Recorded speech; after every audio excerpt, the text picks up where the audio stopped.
Interviews are a horrible way to gauge whether or not someone should have a job.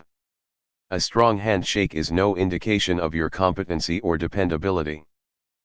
I hate how much emphasis has been placed on traditional interviews. For some people it's unbelievably easy to fake competence while being a lazy POS.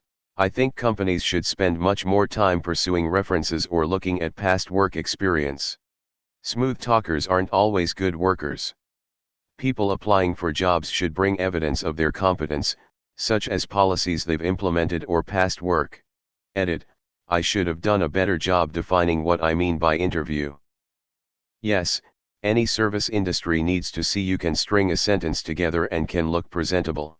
What I'm talking about are these cheesy questions like what are your 3 best qualities, or where do you see yourself in 5 years, or why do you want to work here. These questions are incredibly easy to lie about and offer no insight into your competence. My current position, my now boss welcomed me into the conference room, had my resume in front of himself and asked me a few quick questions. And then said, "Tell me about yourself." I started out with, "Well, I went to college at..." And he said, "No, I've got all that in front of me. I mean, tell me about you. Don't tell me anything that's on this sheet of paper." I started telling him about my background, where I came from and the odd path that led me to where I was at that moment. By 10 to 15 minutes into it, we were both talking like old friends. I'd planned to be there for an hour, scheduling time away from my then current job. Next thing I knew, I'd been there for over 2 hours. He told me most applicants have a minimum of 2 interviews, but he could tell I was a good fit, offered me the job, and that was it. Zero talk about my background, past positions, or skills. I remember the story my older brother-in-law used to tell me. Back in the day when he was first hired by the stitching company, the guy that hired him used to do weird shit in the interview process. One of the things he did that stuck out to me is that before an interview for a mechanic he would put a pencil on the floor.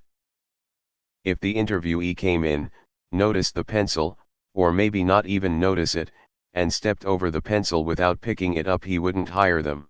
His reasoning was that if you are gonna walk over a pencil on the floor, then you're gonna step over a wrench that is on the shop floor. That story is almost 15 years old and it still bothers me to this day.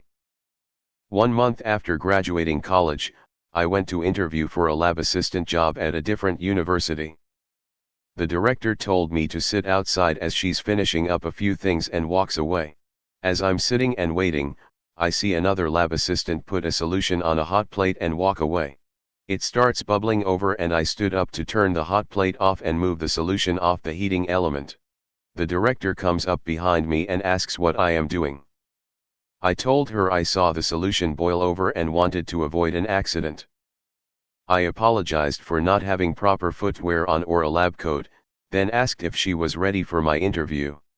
I got that job before the interview started. Most employers I know will say that they check resumes and references to know if you're competent. The interview is just to see if they like you/you're not a weirdo. I think companies should spend much more time pursuing references or looking at past work experience.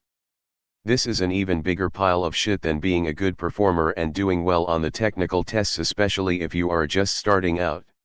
One can have a lot of experience doing nothing and get nice references for doing that nothing, says someone with a weak handshake.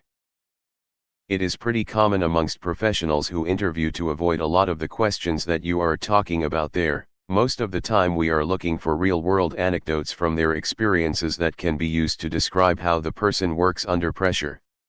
Questions such as, "Tell me about a time when you were given a project with a deadline, then after starting the project, requirements changed, but the deadline did not." Someone can certainly BS their way through answering a question like that, but not as easily as one of the questions that you brought to the table. I also like to ask questions like, "Who is one of your favorite comedians and why?" I mostly ask a question like this for 2 reasons. First, it gives me an idea of their humor, and I can get an idea of how well they might fit in on my team.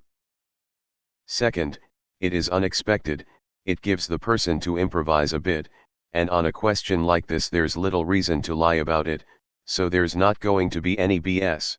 Ask 2 or 3 of these, and you've gotten a person out of the habit of slinging the BS your direction. Disagree 100%. I personally wish they would get rid of references. It's super awkward and annoying to have to ask past employers for references, and sometimes they take forever to complete them and you have to email them again and feel like you are bothering them. As well, if you are leaving your current job and moving to a new one, asking your current manager for a reference is awkward lol.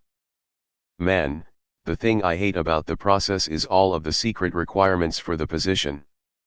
Also, half the people I interview with are not qualified to assess my skills, personality, or other qualifications. I had one where it was a Skype interview and the interviewer yelled at me at several parts of the interview. At the end, when he asked me for my availability for a second interview, I said never. He had his boss call me, who explained that the yelling was a test and that I passed, which is why they wanted me to interview again. I said, no, thanks. I don't even work for you yet and you already think it's okay to yell at me for no reason. Upvote for an actually unpopular opinion. Agree, there are some poor interview tactics, but there are also people whose resume/CVs aren't reflective of their actual knowledge. Not sure doing away with them does anything more than favor people who can make themselves look good on paper. Yeah, I never fail interviews. I'm kinda a narcissist and I tend to be an awful employee. Hugging face always makes me laugh a little when I get the job. BC, I'm already trying to figure out how to do the least work possible. In IT industry, the interviews generally are focused on technical questions and problem solving. Sometimes there are even small take-home projects that the candidate should present in X days. Of course, depending on the company, the ridiculous boilerplate interview questions that you cite are still there.